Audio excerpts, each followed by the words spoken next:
Hello and welcome to this episode of Nerd Bytes. Today we are talking about secure credentials in New Relic Synthetics. You can see on screen that I have a basic synthetic script up and running here. The idea is that it will log into a New Relic test account, so it's going to login.newrelic.com, entering an email address, entering a password, and clicking that submit button. Nice and simple, but what we can see here is that we're sending the text for the email address and the password. We're sending it here as plain text in the script. So anyone in this New Relic account who has access to the account actually can look at this synthetic script and could be able to pick up that password or email address. Depending on what you consider sensitive information, it could be the email address, but it's most likely the password.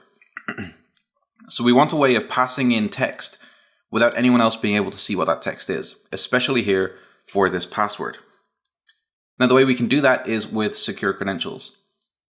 So over in the Secure Credentials UI, I can create a new secure credential. I'll give it a name. I can call it Login Details. And this will just be my password. And I can give it a description.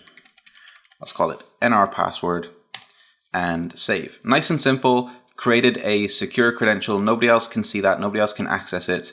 But it is there, ready to be used in a script when I'm ready to use it. Now I already have a login email and login password secure credential created, so let's go and get those added to that script. Now up here, where I'm sending in that text, I have the option to type this out manually, and so I could say $secure.login_email, and that'll pull in my email address. I also have the option instead of importing a secure credential. So I can import secure credential, and I can say bring in this password, this login password that I have created. And typically it'll copy it into the top of the script, but I can just cut that out and paste it down here. And now when we run this script, it should log us in successfully without anyone being able to see what those credentials are. Now because validation can take a couple of minutes, through the magic of editing we'll skip ahead and we'll rejoin when we're finished.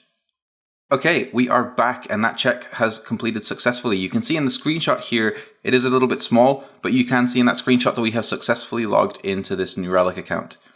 By being able to hide those credentials, we're able to complete these complex workflows without giving away any sensitive information. And this is not just in scripted browser monitors, which is what I'm building here. This can also be used in scripted API monitors to hide your API keys, but also in step monitors. Those no-code complex workflow monitors where you can sort of basically do the same thing as a scripted browser without writing the code yourself. You can also import your secure credentials in there. So that's it. Check out the links in the video description and thanks for watching.